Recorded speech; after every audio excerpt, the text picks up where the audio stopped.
We're back this morning on In Depth. Today, the newest trends in the never-ending pursuit of youthfulness. I'm on that pursuit. It is the age-old desire, but these days, cosmetic procedures are becoming more mainstream than ever. NBC's Emilie Ikeda joins us now to look at what's driving these transformations, although we've got a pretty good guess. Yeah, I bet you do. Good morning to you guys. The number of cosmetic surgeries and procedures performed has nearly doubled from 10 years ago, according to one data analysis. And these enhancements, once seemingly reserved for celebrities and the wealthy aging generation, are now drawing different customers through the door as America enters a new age of makeovers.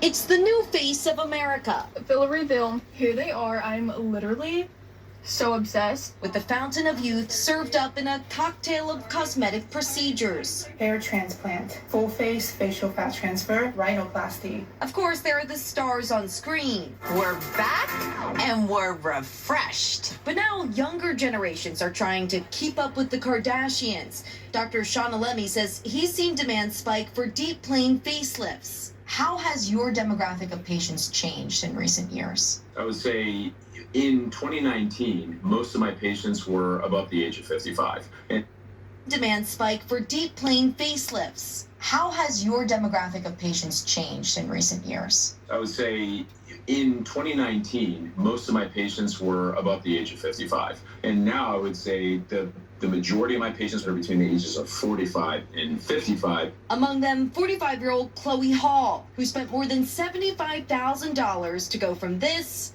to this. Nothing is going to defy gravity the way a facelift will.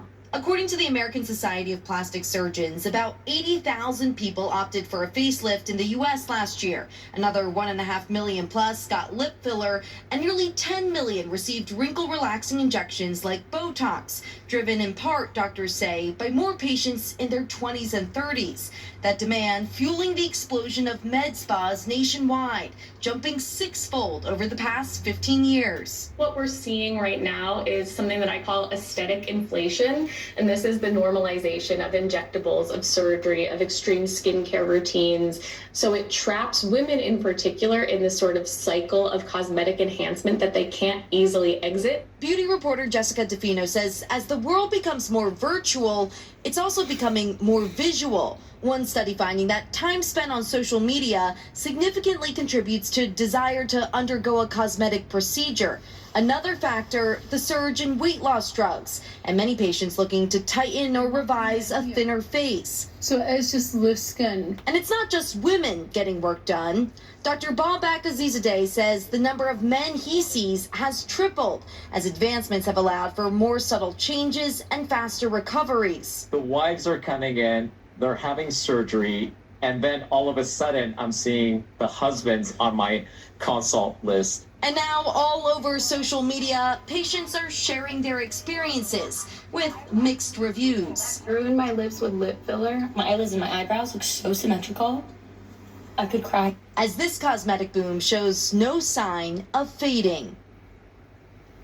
I mean, so many questions. You mentioned some of the more popular procedures, Yeah. fillers and facelifts. What else? So when it comes to minimally invasive procedures, the focus really is the face. But interestingly, when you're talking about the surgeries actually going under anesthesia, industry experts point out that 4 of the top 5 surgeries are actually body-related, while the facelift is considered a trend one to watch. So the industry experts are saying that a liposuction is number 1. They say it's not a surprise that liposuction is number 1 because it's often considered like an add-on when someone is already on the table. But I think one-stop shopping. Yeah, one-stop shop. There you go. I think one of the things to emphasize here that experts say, like, okay, look, cosmetic surgery is still surgery, so it comes with real risks. Do your research and vet your doctor and their experience. We spend so much time talking about affordability in this country. Yeah. And the price of eggs and living and all that. Who can afford all this stuff? Yeah, $20,000 to $100,000, that's the normal price tag. Wow. 20 to 100,000? Uh-huh.